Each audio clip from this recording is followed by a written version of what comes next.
BJP সরকারের প্রথম পূর্ণাঙ্গ বাজেট একেবারে ঐতিহাসিক বাজেটে পরিণত হয়েছে। যেভাবে বাজেট পেশ করা হয়েছে সমাজের সর্বস্তরের জন্য, পশ্চিমবাংলার উন্নয়নের জন্য, তাতে রাজনৈতিক মহলের দাবি পিসি ভাইপোর মুখে ঝামা ঘষে দিলেন শুভেন্দু অধিকারী। আপনারা দেখেছেন আশা আইসিডিএস যেভাবে বঞ্চিত তৃণমূল শাসনে, প্যারা টিচাররা যেভাবে বঞ্চিত তৃণমূল শাসনে, তাদের প্রত্যেকের ভাতা বৃদ্ধি হয়েছে, সিভিক ভলেন্টিয়ারদেরও ভাতা বৃদ্ধি হয়েছে, ভিলেজ পুলিশদের ভাতা বৃদ্ধি হয়েছে।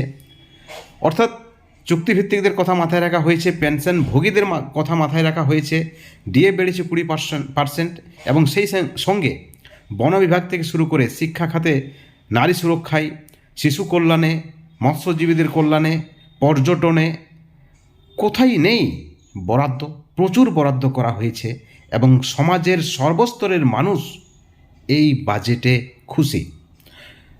আপনারা দেখেছেন যেভাবে সরকারি হাসপাতালে রোগীদের খাবার দেওয়া হতো, অত্যন্ত নিম্নমানের খাবার সেখানে মুখ্যমন্ত্রী গর্ব করে বলতেন যে খুব ভালো তিনি কাজ করেছেন। অর্থাৎ একটা সরকারি হাসপাতালে গরিব শ্রেণী ছাড়া ভর্তি হয় না। যাদের টাকা রয়েছে তারা বেসরকারি হাসপাতালে যাবেন, ভালো ভালো পরিষেবা নেবেন। গরিবরাই তো সরকারি সুবিধা নিতে যায় সরকারি হাসপাতালে। সেখানে খাবার অত্যন্ত নিম্নমানের, 56 টাকা বরাদ্দ ছিল একদিনের খাবারে, 3 বারের খাবারে। সেখানে মুখ্যমন্ত্রী শুভেন্দু অধিকারী 110 টাকা বৃদ্ধি করেছেন। মিড ডে মিলের ক্ষেত্রে যদি আপনারা দেখেন, স্কুলের মিড ডে মিল, অনেক স্কুলে যেখানে 100-র কম স্টুডেন্ট রয়েছে সেখানে শিক্ষকরা খাবার দিতে হিমশিম খেত। অনেকে ইচ্ছে করে ভালো খাবার দিত না, যেহেতু টাকা বরাদ্দ নেই। সেখানে মিড ডে মিল বরাদ্দ বৃদ্ধি করা হয়েছে, 10 টাকা করা হয়েছে ছাত্র পিছু। অর্থাৎ পর্যটন থেকে শুরু করে বাণিজ্য, শিল্প এবং সমস্ত বিভাগে, স্বাস্থ্যক্ষেত্রে, স্বাস্থ্য খাতে, শিক্ষা খাতে, নারী সুরক্ষায় এবং পরিবহনেও বিশেষ করে জোর দেওয়া হয়েছে।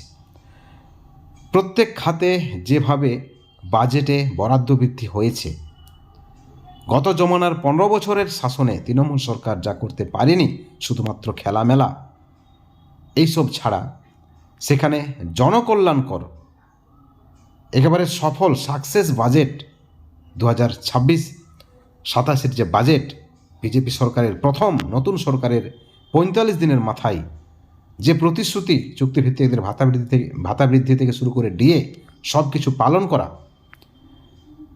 এবং সাধারণ মানুষদের অন্নপূর্ণা যোজনা থেকে শুরু করে, বেকার ভাতা থেকে শুরু করে, যারা শারীরিকভাবে অক্ষম তাদের 500 টাকা ভাতা বৃদ্ধি করেছেন। আগে তারা 1000 পেতেন, এখন থেকে 500 টাকা পাবেন।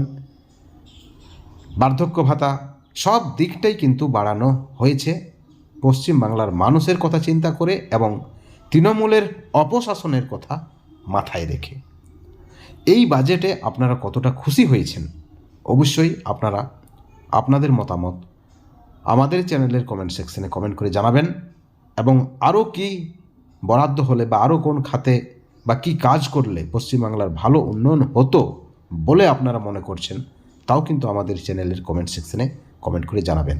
একটা কথা মনে রাখবেন, শুভেন্দু অধিকারী আজকে কিন্তু প্রেস কনফারেন্স করে একটা বিষয় তুলে ধরলেন যে সোশ্যাল মিডিয়া বিজেপি সরকার কিন্তু দেখে।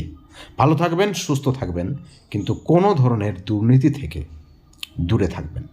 Thank you so much.